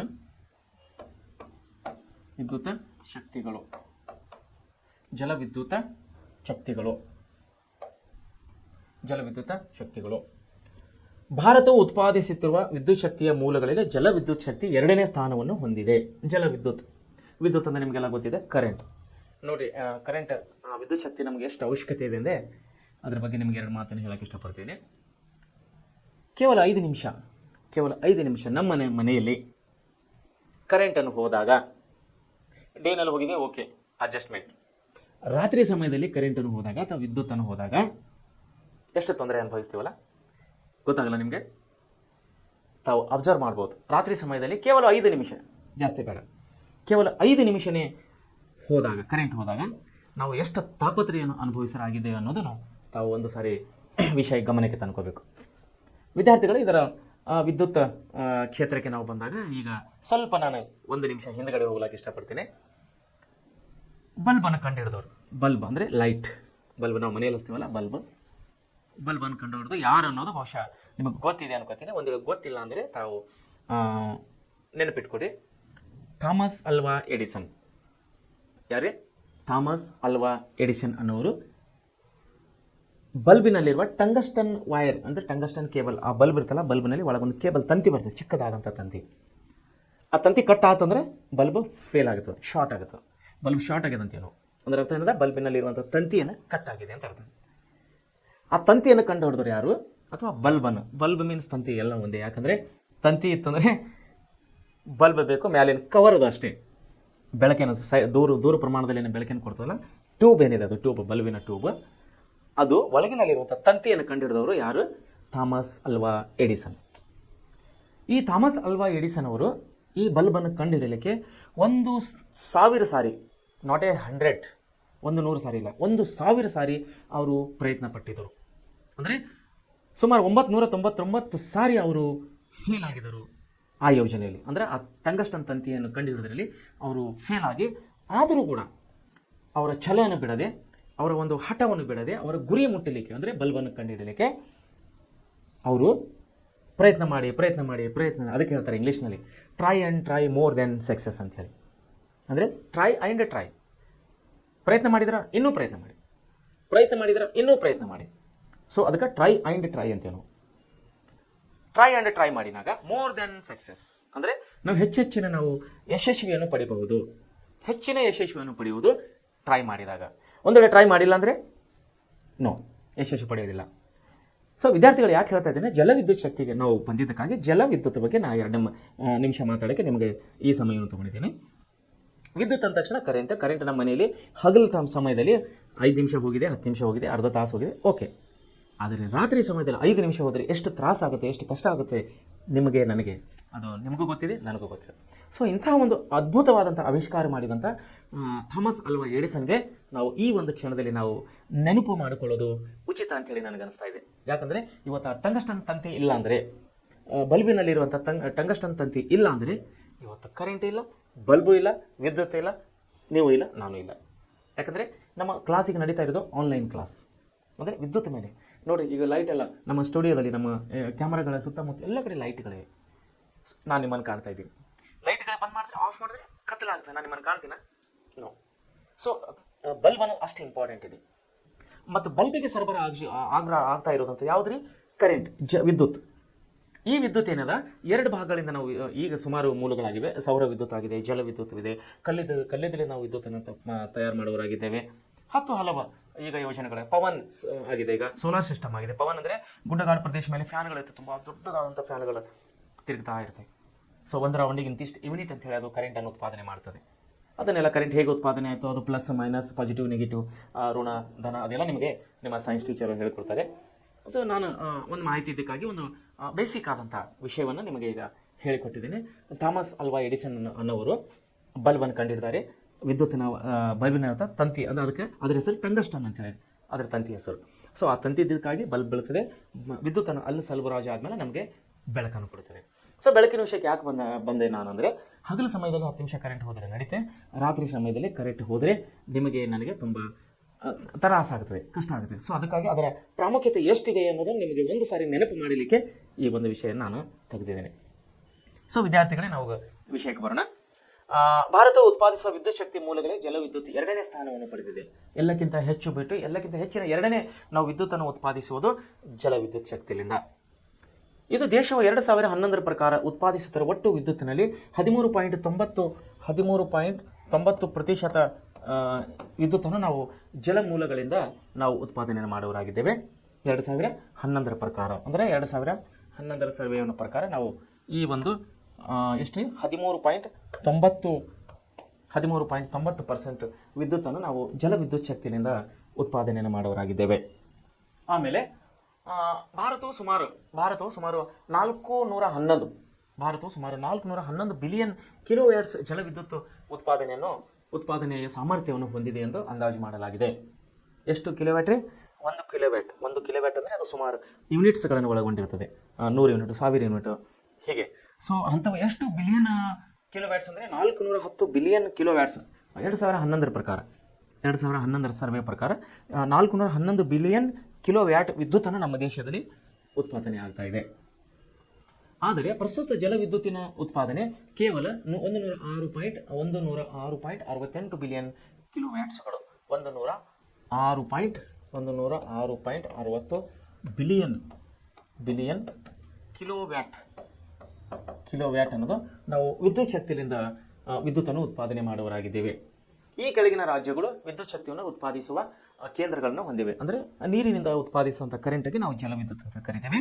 ಈ ಜಲವಿದ್ಯುತ್ತನ್ನು ಕೆಳಕಂಡ ರಾಜ್ಯಗಳು ಉತ್ಪಾದನೆ ಮಾಡುವಂಥ ರಾಜ್ಯಗಳಾಗಿವೆ. ಒಂದು ಕರ್ನಾಟಕದಲ್ಲಿ ನಮಗೆ ಶಿವನ ಸಮುದ್ರ, ತುಂಗಭದ್ರಾ, ಜೋಗ, ಭದ್ರಾ, ಆಲ್ಮಟ್ಟಿ, ಕಾಳಿ, ಸೂಫಾ, ಕದ್ರಾ ಮತ್ತು ಕೋಡಸಳ್ಳಿ ಅನ್ನುವಂಥ ಪ್ರದೇಶಗಳನ್ನೇ ನಾವು ಜಲವಿದ್ಯುತ್ತನ್ನು ಉತ್ಪಾದನೆ ಮಾಡುವರಾಗಿದ್ದೇವೆ. ಯಾವ್ಯಾವ ಪ್ರದೇಶಗಳು ರೀ? ಒಂದು ಶಿವನ ಸಮುದ್ರ, ಎರಡನೇದು ತುಂಗಭದ್ರಾ, ಮೂರನೇದು ಜೋಗ ಅಂದರೆ ಶಿವಮೊಗ್ಗದಲ್ಲಿ ಬರ್ತದೆ ಜೋಗ ಮತ್ತು ಭದ್ರಾ, ಆಲ್ಮಟ್ಟಿ ಇಲ್ಲೇ ನಮ್ಮ ಬಾಗಲಕೋಟೆ ಬಿಜಾಪುರ ಜಿಲ್ಲೆ, ಕಾಳಿ ನದಿ ಇಲ್ಲಿ ಮೇಲೆ ಉತ್ತರ ಕನ್ನಡ ಹತ್ರ, ಆಮೇಲೆ ಸೂಫಾ ನದಿ ಕೂಡ ಅಲ್ಲೇ ಬರುತ್ತೆ, ಕದ್ರಾ ಮತ್ತು ಕೋಡಸಳ್ಳಿ ಅನ್ನುವಂಥ ನದಿಗೆ ಅಣೆಕಟ್ಟುಗಳಲ್ಲಿ ನಾವು ವಿದ್ಯುತ್ತನ್ನು ಉತ್ಪಾದನೆ ಮಾಡುವರಾಗಿದ್ದೇವೆ ಕರ್ನಾಟಕದಲ್ಲಿ. ಅದೇ ರೀತಿ ಆಂಧ್ರ ಪ್ರದೇಶ ಕೂಡ ಜಲವಿದ್ಯುತ್ತನ್ನು ಉತ್ಪಾದನೆ ಮಾಡ್ತಾ ಇದೆ. ಎಲ್ಲೆಲ್ಲಿ ಅಂದರೆ ಶ್ರೀಶೈಲಂ ಯೋಜನೆ, ಆಮೇಲೆ ರಾಮಪಾದ ಸಾಗರ, ಆಮೇಲೆ ಸಿಲೇರು ಯೋಜನೆ, ಆಮೇಲೆ ಈ 3 ಯೋಜನೆಗಳು ಅಂದರೆ ಶ್ರೀಶೈಲಂ, ರಾಮಪಾದ ಮತ್ತು ಸಿಲೇರು ಅನ್ನುವಂಥ ಪ್ರದೇಶಗಳಲ್ಲಿ ಜಲವಿದ್ಯುತ್ತನ್ನು ಅಲ್ಲಿ ಉತ್ಪಾದನೆ ಮಾಡ್ತಾ ಇದ್ದಾರೆ. ಆಮೇಲೆ ತೆಲಂಗಾಣ ಅಂದರೆ ಈಗ ಆಂಧ್ರ ಪ್ರದೇಶ ಮತ್ತು ತೆಲಂಗಾಣ ಬೇರೆ ಆಗಿದ್ದಕ್ಕಾಗಿ ತೆಲಂಗಾಣನ ಇಲ್ಲಿ ಲಿಸ್ಟನ್ನು ಬೇರೆ ಕೊಟ್ಟಿದ್ದಾರೆ. ಇಲ್ಲಿ ನಾಗಾರ್ಜುನ ಸಾಗರ ಹತ್ರ ಇಲ್ಲಿ ಕರೆಂಟನ್ನು ಉತ್ಪಾದನೆ ಮಾಡುವರಾಗಿದ್ದೇವೆ. ಆಮೇಲೆ ತಮಿಳುನಾಡು ರಾಜ್ಯಕ್ಕೆ ನಾವು ಬಂದಾಗ ಮೆಟ್ಟೂರು ಅನ್ನುವಂಥ ಒಂದು ಪ್ರದೇಶದಲ್ಲಿ ಮೆಟ್ಟೂರು ಅಣೆಕಟ್ಟು, ಅಲ್ಲಿ ಕೂಡ ಮೆಟ್ಟೂರು ಅಣೆಕಟ್ಟಿದೆ. ಆಮೇಲೆ ಪೈಕಾರಿ ಯೋಜನೆ, ಪೆರಿಯಾರ್ ಅಂತ ಹೇಳೋದು ಕರೆಯೋರಾಗಿದ್ದೀವಿ. ಆಮೇಲೆ ಕುಂದ್ವಾ ಯೋಜನೆ, ಆಮೇಲೆ ಮೊಯ್ಯಾರ್ ಯೋಜನೆ, ಕೊಡಿಯಾರ್ ಯೋಜನೆ, ಇವು ತಮಿಳುನಾಡಿನ ಪ್ರಮುಖ ವಿದ್ಯುತ್ ಶಕ್ತಿ ಕೇಂದ್ರಗಳಾಗಿವೆ, ಜಲವಿದ್ಯುತ್ ಶಕ್ತಿ ಕೇಂದ್ರಗಳಾಗಿವೆ. ಆಮೇಲೆ ಮಧ್ಯಪ್ರದೇಶಕ್ಕೆ ನಾವು ಬಂದಾಗ ಬನ್ಸಾಗರ್, ಆಮೇಲೆ ಗಾಂಧಿ ಸಾಗರ್, ಆಮೇಲೆ ಪೆಂಚ್ ಯೋಜನೆ, ಆಮೇಲೆ ತಾವಾ ಯೋಜನೆ, ಈ 4 ಯೋಜನೆಗಳು ಜಲವಿದ್ಯುತ್ ಶಕ್ತಿಯ ಕೇಂದ್ರಗಳಾಗಿವೆ ಮಧ್ಯಪ್ರದೇಶದಲ್ಲಿ. ಆಮೇಲೆ ನಾವು ಮಹಾರಾಷ್ಟ್ರಕ್ಕೆ ಬಂದಾಗ ಟಾಟಾ ಯೋಜನೆ, ಆಮೇಲೆ ಬೀರಾ ಯೋಜನೆ, ಆಮೇಲೆ ವೈತರಣಾ ಯೋಜನೆ, ಆಮೇಲೆ ಕೊಯ್ನಾ ಯೋಜನೆ, ಈ 4 ಯೋಜನೆಗಳು ಮಹಾರಾಷ್ಟ್ರದಲ್ಲಿ ವಿದ್ಯುತ್ತನ್ನು ಉತ್ಪಾದಿಸುವಂಥ ಜಲವಿದ್ಯುತ್ ಕೇಂದ್ರಗಳಾಗಿವೆ. ಆಮೇಲೆ ಒರಿಸ್ಸಾ ರಾಜ್ಯಕ್ಕೆ ನಾವು ಬಂದಾಗ ಅಲ್ಲಿ ಹೀರಾಕೂಡ್ ಯೋಜನೆ ನಾವು ಮುಂಚೆ ಓದಿದ್ದೀವಿ, ಆಮೇಲೆ ಕೋಲಾಬ್ ಯೋಜನೆ, ಆಮೇಲೆ ರಂಗಾಲಿ ಯೋಜನೆ, ಆಮೇಲೆ ನಾಗರಾಜ್ ಯೋಜನೆ, ಈ 4 ಯೋಜನೆಗಳು ವಿದ್ಯುತ್ ಶಕ್ತಿ ಕೇಂದ್ರಗಳಾಗಿವೆ ಒರಿಸ್ಸಾ ರಾಜ್ಯದಲ್ಲಿ. ಆಮೇಲೆ ಜಾರ್ಖಂಡ್ ರಾಜ್ಯಕ್ಕೆ ನಾವು ಬಂದಾಗ ಸುವರ್ಣ ರೇಖಾ ಯೋಜನೆ ಅಂತೇಳಿ ಅಲ್ಲಿ ಕೂಡ ಒಂದು ಜಲವಿದ್ಯುತ್ ಕೇಂದ್ರವಾಗಿದೆ. ಆಮೇಲೆ ಬಿಹಾರ ರಾಜ್ಯಕ್ಕೆ ಬಂದಾಗ ಕೋಸಿ ಯೋಜನೆ ಅಲ್ಲಾಗಿದೆ. ಆಮೇಲೆ ಗುಜರಾತ್ ರಾಜ್ಯಕ್ಕೆ ಬಂದಾಗ ಕಕ್ರಪಾರ ಯೋಜನೆ, ಕಾಡನ್ ಯೋಜನೆ, ಉಕಾಯಿ ಯೋಜನೆ, ಈ 3 ಯೋಜನೆಗಳು ಜಲವಿದ್ಯುತ್ತನ್ನು ಉತ್ಪಾದಿಸುವಂಥ ಪ್ರದೇಶಗಳಾಗಿವೆ ಗುಜರಾತ್ ರಾಜ್ಯದಲ್ಲಿ. ಸೊ ಈ ರೀತಿ ಮೇಲಿನ ಯೋಜನೆಗಳಲ್ಲದೆ ಅನೇಕ ನದಿ ಕಣಿವೆ ಯೋಜನೆಗಳು, ಹಲವಾರು ಜಲವಿದ್ಯುತ್ ಕೇಂದ್ರಗಳು ನಾವು ಕಂಡು ಬರ್ತಾ ಇದೆ ನಮ್ಮ ದೇಶದಲ್ಲಿ. ಸೊ ರಾಷ್ಟ್ರೀಯ ವಿದ್ಯುತ್ ನ್ಯಾಷನಲ್ ಪವರ್ ಗ್ರಿಡ್, ರಾಷ್ಟ್ರೀಯ ವಿದ್ಯುತ್ ಜಾಲ ಅಂತೇಳಿ ನಮ್ಮ ಕೇಂದ್ರ ಸರ್ಕಾರದ ಅಧೀನದಲ್ಲಿರುವಂಥ ಈ ಒಂದು ಇಲಾಖೆ. ಎಲ್ಲ ರಾಜ್ಯಗಳು ವರ್ಷದ ಎಲ್ಲ ಅವಧಿಯಲ್ಲೂ ಸಾಕಷ್ಟು ವಿದ್ಯುತ್ತಿನ ಪೂರೈಕೆಯನ್ನು ಹೊಂದಿರುವುದಿಲ್ಲ. ನೋಡಿ, ಎಲ್ಲ ರಾಜ್ಯಗಳು ವರ್ಷದ ಎಲ್ಲ ಅವಧಿಯಲ್ಲೂ ಅಂದರೆ 12 ತಿಂಗಳ ಸಾಕಷ್ಟು ವಿದ್ಯುತ್ತಿನ ಪೂರೈಕೆಯನ್ನು ಹೊಂದಿರುವುದಿಲ್ಲವು. ಇದರಿಂದ ಹೆಚ್ಚುವರಿ ವಿದ್ಯುತ್ತನ್ನು ಕೊರತೆ ಇರುವ ಪ್ರದೇಶಗಳಿಗೆ ಸಾಗಿಸಲು ಅಂದರೆ ಎಲ್ಲಿ ಶಾರ್ಟೇಜ್ ಇರುತ್ತೆ, ಕೆಲವೊಂದು ರಾಜ್ಯಗಳಲ್ಲಿ ಹೆಚ್ಚು ಉತ್ಪಾದನೆ ಆಗುತ್ತೆ, ಕೆಲವೊಂದು ರಾಜ್ಯಗಳಲ್ಲಿ ಕಡಿಮೆ ಉತ್ಪಾದನೆ ಆಗ್ತದೆ. ಸೊ ಕಡಿಮೆ ಉತ್ಪಾದನೆ ಆದಂತಹ ರಾಜ್ಯಗಳಿಗೆ ವಿದ್ಯುತ್ತಿನ ಅಭಾವವನ್ನು ತೋರುತ್ತದೆ. ಉದಾಹರಣೆಗೆ ಹೇಳಬೇಕಂದ್ರೆ ನಮ್ಮ ರಾಜ್ಯವು ಕೂಡ ಬೇಸಿಗೆ ಕಾಲದಲ್ಲಿ ಅಂದರೆ ಏಪ್ರಿಲ್ ಮೇ ತಿಂಗಳಲ್ಲಿ ನಾವು ಕೂಡ ವಿದ್ಯುತ್ತಿನ ಅಭಾವವನ್ನು ಕಾಣುವರಾಗಿದ್ದೇವೆ. ಅಂಥ ಒಂದು ಸಮಯದಲ್ಲಿ ನಮ್ಮ ರಾಜ್ಯ ಸರ್ಕಾರ ಅಂದರೆ ನಮ್ಮ ಇಂಧನ ಸಚಿವರು ಇನ್ನೊಬ್ಬರು ಅಕ್ಕಪಕ್ಕದ ರಾಜ್ಯದ ಅಲ್ಲಿನ CM ಅಥವಾ ಅಲ್ಲಿನ ಮುಖ್ಯಮಂತ್ರಿ, ಅಲ್ಲಿನ ಜಲ ಸಚಿವರು ಅಥವಾ ವಿದ್ಯುತ್ ಸಚಿವರನ್ನು ಭೇಟಿ ಮಾಡಿ ಸಮ್ ಪರ್ಸೆಂಟೇಜ್ ಇಷ್ಟು ಯೂನಿಟ್ಗಳನ್ನು ನಮಗೆ ಕೊಡ್ರಿ, ನಮಗೆ ಶಾರ್ಟೇಜ್ ಆಗ್ತದೆ, ನಮ್ಮಲ್ಲಿ ಕರೆಂಟ್ ಉತ್ಪಾದನೆ ಕಡಿಮೆ ಆಗಿದೆ ಅಂತೇಳಿ ಬೇರೆ ರಾಜ್ಯಗಳಿಂದ ವಿದ್ಯುತ್ತನ್ನು ತರಿಸ್ಕೋತಾರೆ. ಯಾರು? ಕಡಿಮೆ ಬಿದ್ದವರು. ಹೌದು ಸಪ್ಲೈ ಮಾಡೋರು ಯಾರು? ಸೊ ಆ ರಾಜ್ಯಕ್ಕೆ ಈ ರಾಜ್ಯಕ್ಕೆ ಕರೆಂಟನ್ನು ಹೇಗೆ ಸಪ್ಲೈ ಮಾಡೋದು, ಯಾರು ಮಾಡೋದು? ಅದನ್ನು ರಾಷ್ಟ್ರೀಯ ಜಲ ವಿದ್ಯುತ್ ಜಾಲ, ನ್ಯಾಷನಲ್ ಪವರ್ ಗ್ರಿಡ್ ಅಂತೇಳಿ ಒಂದು ಇಲಾಖೆನೇ ಇದೆ. ಇದು ಏನು ಮಾಡ್ತದೆ ಅಂದರೆ ಇದರಿಂದ ಹೆಚ್ಚುವರಿ ವಿದ್ಯುತ್ತನ್ನು ಕೊರತೆ ಇರುವ ಪ್ರದೇಶಗಳಿಗೆ, ಅಂದರೆ ಕಡಿಮೆ ಇರುವ ಪ್ರದೇಶಗಳಿಗೆ ಸಾಗಿಸಲು ಹಾಗೂ ವಿದ್ಯುತ್ತನ್ನು ಸಮರ್ಪಕವಾಗಿ ಪ್ರಸರಣ ಮಾಡಲು, ಸಮರ್ಪಕವಾಗಿ ಉಪಯೋಗ ಮಾಡಿಕೊಳ್ಳಲು ರಾಷ್ಟ್ರೀಯ ವಿದ್ಯುತ್ ಜಾಲವನ್ನು ನಿರ್ಮಿಸಲಾಗಿದೆ. ಇದರಿಂದ ದೇಶದ ಯಾವುದೇ ಭಾಗದಲ್ಲಿ ಹೆಚ್ಚುವರಿ ವಿದ್ಯುತ್ ಉತ್ಪಾದಿಸಲ್ಪಟ್ಟಿದ್ದರೂ, ಅಂದರೆ ಒಂದೊಂದು ರಾಜ್ಯಗಳಲ್ಲಿ ವಿದ್ಯುತ್ತನ್ನು ಹೆಚ್ಚಿಗೆ ಉತ್ಪಾದನೆ ಆದಾಗ ಅದನ್ನು ಕೊರತೆ ಇರುವ ಪ್ರದೇಶಗಳಿಗೆ, ಅಂದರೆ ಕಡಿಮೆ ಉತ್ಪಾದನೆ ಆಗುವ ರಾಜ್ಯಗಳಿಗೆ ಆ ವಿದ್ಯುತ್ತನ್ನು ಸರಬರಾಜು ಮಾಡಿ ವಿದ್ಯುತ್ತಿನ ಕೊರತೆಯನ್ನು ನೀಗಿಸ್ತಾರೆ. ಯಾರಂದರೆ ನ್ಯಾಷನಲ್ ಪವರ್ ಗ್ರಿಡ್ದವರು, ಅಂದರೆ ರಾಷ್ಟ್ರೀಯ ವಿದ್ಯುತ್ ಜಾಲದವರು. ಸೊ ಮಳೆ ಕೊಯ್ಲು ಅಥವಾ ಮಳೆ ನೀರು ಸಂಗ್ರಹಣ, ವಾಟರ್ ಪ್ರೂಫಿಂಗ್ ಅಂತೇಳಿ ಏನು ಮುಂದೆ ಬರ್ತಾ ಇದೆ. ಏನಂದರೆ ಮಳೆ ಕೊಯ್ಲು ಅಥವಾ ಮಳೆ ನೀರು ಸಂಗ್ರಹಣೆ, ಅಂದರೆ ಮಳೆ ನೀರು ಸಂಗ್ರಹಣೆಯಿಂದ ನಾವು ವಿದ್ಯುತ್ತನ್ನು ಉತ್ಪಾದನೆ ಮಾಡುವುದಾಗಿದೆ. ರೈನ್ ವಾಟರ್ ಹಾರ್ವೆಸ್ಟಿಂಗ್ ಅಂತೇಳಿ ನಾವು ಕರೆಯುವರಾಗಿದ್ದೇವೆ. ನೀರು ಅತಿ ಅಮೂಲ್ಯವಾದದ್ದು. ನೋಡಿ, ನಾನು ಫಸ್ಟ್ ಹೇಳಿದ್ದೆ ನಿಮಗೆ, ನೀರು ಅತಿ ಅಮೂಲ್ಯವಾದದ್ದು. ಒಂದು ವೇಳೆ ಅನ್ನ ಇಲ್ಲಾಂದರೆ ನಾವು ಬದುಕಬಹುದು, ಜಲ ವಿದ್ಯುತ್ ಕರೆಂಟ್ ಇಲ್ಲಾಂದರೆ ಬದುಕಬಹುದು, ಯಾವುದೇ ವಿದ್ಯುತ್ ಇಲ್ಲಾಂದರೆ ನಾವು ಬದುಕಬಹುದು. ಆದರೆ ನೀರಿಲ್ಲಾಂದರೆ ಬದುಕಲಿಕ್ಕೆ ಸಾಧ್ಯವಿಲ್ಲ. 1 ತಾಸು 2 ತಾಸು ಆದಮೇಲೆ ಇರಲಿಕ್ಕೆ ಸಾಧ್ಯವಿಲ್ಲ, ನೀರು ಬೇಕೇ ಬೇಕು. ಸೊ ಅದಕ್ಕಾಗಿ ಹೇಳಿದ್ರೆ ನೀರು ಅತಿ ಅಮೂಲ್ಯವಾದಂತಹ ಒಂದು ವಸ್ತುವಾಗಿದೆ. ಭಾರತವು ಜಲಸಂಪತ್ತನ್ನು ಅಪಾರ ಪ್ರಮಾಣದಲ್ಲಿ ಒಳಗೊಂಡಿದ್ದು ಅದರ ಹಂಚಿಕೆಯು ಹೆಚ್ಚು ತಾರತಮ್ಯಗಳಿಂದ ಕೂಡಿದೆ. ಅಲ್ಲದೆ ಮಳೆಗಾಲದ ಅವಧಿ ಕಡಿಮೆಯಾಗಿದ್ದು ಹೆಚ್ಚು ಮಳೆ ಬೀಳುವ ಪ್ರದೇಶಗಳು ದೀರ್ಘವಾದ ಮಳೆರಹಿತ ಪ್ರದೇಶಗಳಾಗುತ್ತಿದ್ದು ಬೇಸಿಗೆಯಲ್ಲಿ ನೀರಿನ ಕೊರತೆ ಕಂಡು ಬರ್ತಾ ಇದೆ. ಎಷ್ಟೇ ಮಳೆ ಬಿದ್ದರೂ ಕೂಡ ನಮಗೆ ಬೇಸಿಗೆ ಕಾಲದಲ್ಲಿ ಎಲ್ಲ ರಾಜ್ಯಗಳಲ್ಲಿ, ಅಂದರೆ ಇಡೀ ದೇಶದ ಎಲ್ಲ ರಾಜ್ಯಗಳಲ್ಲಿ ನಮಗೆ ಬೇಸಿಗೆ ಸಮಯದಲ್ಲಿ ನೀರಿನ ಕೊರತೆಯನ್ನು ನಮಗೆ ಆಗ್ತಾ ಇದೆ. ದೇಶದಲ್ಲಿ ಕಂಡುಬರುತ್ತಿರುವ ಜಲಕ್ಷಾಮದ ಜಲಕ್ಷಾಮದ ಪರಿಹಾರಕ್ಕೆ ಇರುವ ಸರಳ ಮಾರ್ಗವೆಂದರೆ ಮಳೆ ಕೊಯ್ಲು ಅಥವಾ ಮಳೆ ನೀರಿನ ಸಂಗ್ರಹಣೆ. ಮಳೆ ನೀರನ್ನು ಸಂಗ್ರಹಿಸಿ ಬಳಕೆ ಮಾಡುವುದನ್ನು ಮಳೆ ಕೊಯ್ಲು ಅಂತೇಳಿ ನಾವು ಕರೆಯುವರಾಗಿದ್ದೇವೆ. ಇದರಲ್ಲಿ 2 ವಿಧಗಳಿವೆ. ಒಂದು, ಮಳೆ ಬಿದ್ದ ಸ್ಥಳದಲ್ಲಿಯೇ ನೀರನ್ನು ಸಂಗ್ರಹಿಸುವುದು, ಉದಾಹರಣೆಗೆ ಮನೆಯ ಮೇಲ್ಛಾವಣಿಯಿಂದ ನೀರನ್ನು ಸಂಗ್ರಹಿಸುವುದು. ಎರಡನೇದಾಗಿ ಮಳೆ ಬಿದ್ದ ನಂತರ ಹರಿಯುವ ನೀರನ್ನು ಸಂಗ್ರಹಿಸುವುದು, ಉದಾಹರಣೆಗೆ ಒಡ್ಡು ಕಟ್ಟಿ ನೀರನ್ನು ಸಂಗ್ರಹಿಸುವುದು. ನಾನು ಕಳೆದ ಪಾಠದಲ್ಲಿ ಹೇಳಿದ್ದೇನೆ, ಚೆಕ್ ಡ್ಯಾಮ್, ಅಂದರೆ ರೈತರಿಗೆ ನೀರನ್ನು, ಹೊಲಗಳಿಗೆ ನೀರು ಉಣಿಸಲು ಸಲುವಾಗಿ ಎತ್ತರ ಪ್ರದೇಶದಿಂದ ನೀರನ್ನು ಹರಿಕೊಂಡು ಬರ್ತಾ ಇದೆ. ಅಲ್ಲಿ ಸ್ಥಳಗಳನ್ನು ಗುರುತಿಸಿಕೊಂಡು ಕಲ್ಲುಗಳನ್ನು ಒಡ್ಡುವುದರಿಂದ, ಅಂದರೆ ಚೆಕ್ ಡ್ಯಾಮ್ ಒಡ್ಡುವುದರಿಂದ ನೀರಿನ ಶೇಖರಣೆಯನ್ನು ಮಾಡಬಹುದು. ಇವಾಗ ಕೂಡ ನಾನು ಕಳೆದ ಅಭ್ಯಾಸ ನಿಮ್ಮ ಅಂತ ತಿಳಿಸಿದೆ, ಕೃಷಿ ಹೊಂಡ ಅಂತೇಳಿ ಸರ್ಕಾರ ಇವಾಗ ಉತ್ತೇಜನ ಕೊಡ್ತಾ ಇದೆ. ರೈತರು ಅವರದೇ ಆದಂಥ ಹೊಲದಲ್ಲಿ ಒಂದು ಮೂಲೆಯಲ್ಲಿ ಜಸ್ಟ್ ಲೈಕ್ ಚಿಕ್ಕ ಬಾವಿ, ಅದು ಸಣ್ಣ ಬಾವಿಯನ್ನು ತೋಡಿಕೊಂಡಿದ್ರೆ, ಅಂದರೆ ಅದನ್ನು ಕೃಷಿ ಹೊಂಡ ಅಂತ ಕರಿತಾ ಇದ್ದಾರೆ. ಅದಕ್ಕೆ ಸರ್ಕಾರ 1,2 ಲಕ್ಷ ರೂಪಾಯಿ ರೈತರಿಗೆ ಸಹಾಯಧನ ಕೂಡ ಕೊಡ್ತಾ ಇದೆ. ಸೊ ಇಲ್ಲಿ ಏನಂದ್ರೆ ಮನೆಯ ಮೇಲ್ಛಾವಣಿಯ ಮೇಲೆ ಬಿದ್ದ ಹರಿಯುವ ನೀರನ್ನು ಸಂಗ್ರಹಿಸಿ ದಿನನಿತ್ಯ ಬಳಕೆಗೆ ಮಾಡುವುದು ಒಂದು. ಆಮೇಲೆ ಇದರಿಂದ ಸಾರ್ವಜನಿಕ ನೀರು ಪೂರೈಕೆಯ ಮೇಲಿನ ಅವಲಂಬನೆ ಕಡಿಮೆ ಆಗುತ್ತದೆ. ವ್ಯವಸಾಯ ಕ್ಷೇತ್ರಗಳಲ್ಲಿ ಹೊಂಡಗಳನ್ನು ತೋಡಿ ನೀರನ್ನು ಸಂಗ್ರಹಿಸುವುದು, ನಾನು ಈಗ ನಿಮಗೆ ಹೇಳಿದೆ ಕೃಷಿ ಹೊಂಡ ಅಂತೇಳಿ. ಮಳೆ ನೀರು ಹರಿದು ಹೋಗದಂತೆ ತಡೆಯೊಡ್ಡಿ ಭೂಮಿಯಲ್ಲಿ ಇಂಗುವಂತೆ ಮಾಡುವುದು, ವಾಟರ್ ಶೆಡ್, ಅಂದರೆ ಜಲಾನಯನ ಅಭಿವೃದ್ಧಿ ಇಲಾಖೆ ಮಾಡುವಂಥ ಕೆಲಸ. ಇದರಿಂದ ಅಂತರ್ಜಲ ಮಟ್ಟವು ಮರುಪೂರ್ಣಗೊಳ್ಳುತ್ತದೆ. ರೀಚಾರ್ಜಿಂಗ್ ಅಂತ ಹೇಳಿ ಕರಿತೀವಿ. ಅಂತರ್ಜಲ ಅಂದರೆ ನೀರನ್ನು ಸಂಗ್ರಹಿಸುವುದು ಅಥವಾ ನೀರನ್ನು ಸ್ಟಾಪ್ ಮಾಡುವುದರಿಂದ ಅಲ್ಲಿ ಸುತ್ತಮುತ್ತಲಿನ ಭೂಮಿಯನ್ನು ತಂಪಿನ ವಾತಾವರಣದಿಂದ ಕೂಡಿತದೆ. ವೈಯಕ್ತಿಕ ಮಟ್ಟದಲ್ಲಿ ಮಾತ್ರವಲ್ಲದೆ, ಅಂದರೆ ಪರ್ಸನಲ್ ಆಗಿ ಯಾರು ಇಲ್ಲದೇನೆ ಇದನ್ನು ಸಮುದಾಯಗಳು ಸಹ ಹರಿಯುವ ನೀರಿಗೆ ಅಡ್ಡಗಟ್ಟಿಗಳನ್ನು ನಿರ್ಮಿಸಿ ಸಣ್ಣ ಹೊಂಡ, ಕೆರೆಗಳನ್ನು ನೀರನ್ನು ಇಲ್ಲಿ ಸಂಗ್ರಹಿಸ್ತಾ ಇದ್ದಾರೆ.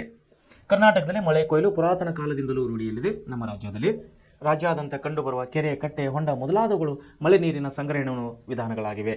ಇವುಗಳನ್ನು ನಿರ್ಲಕ್ಷಿಸುವುದರಿಂದ ಇಂದು ಜಲಕ್ಷಾಮ ಕಾಣ್ತಾ ಇದೆ. ಇವುಗಳನ್ನು ರಕ್ಷಿಸಿ ಸರಿಯಾಗಿ ನಿರ್ವಹಿಸಿ ದೇಶದಲ್ಲಿ ಕಂಡುಬರುವ ನೀರಿನ ಸಮಸ್ಯೆಯನ್ನು ನಾವು ಬಗೆಹರಿಸಬಹುದಾಗಿದೆ. ಸೊ ಇಲ್ಲಿವರೆಗೆ 14ನೇ ಅಧ್ಯಾಯ, ಅಂದರೆ ಇಲ್ಲಿವರೆಗೆ ನಾವು 14 ಅಧ್ಯಾಯಗಳನ್ನು ಮುಗಿಸಿದ್ದೇವೆ. ಈಗ ನಾಳಿನಿಂದ ನಾವು 15ನೇ ಅಧ್ಯಾಯಕ್ಕೆ ಅರ್ಥವ್ಯವಸ್ಥೆ ಮತ್ತು ಸರ್ಕಾರದ ವಿಷಯವಾಗಿ ನಾವು ನಾಳೆ ಪಾಠವನ್ನು ನೋಡುವವರಾಗಿದ್ದೇವೆ. ಸೊ ವಿದ್ಯಾರ್ಥಿಗಳಿಗೆ ಇಲ್ಲಿವರೆಗೆ 14 ಪಾಠಗಳನ್ನು ಕಂಪ್ಲೀಟ್ ಆಗಿವೆ. ವಿದ್ಯಾರ್ಥಿಗಳು ತಾವು ಒಳ್ಳೆಯ ರೀತಿಯಿಂದ ಪಾಠಗಳನ್ನು 2 ಸಾರಿ 3 ಸಾರಿ ಓದಿಕೊಳ್ಳಿ. ಓದಿದಂತಹ ಮುಖ್ಯವಾದಂಥ ವಿಷಯಗಳನ್ನು ನಿಮ್ಮ ಬುಕ್ನಲ್ಲಿ ಟಿಕ್ ಮಾಡ್ಕೊಳ್ಳಿ.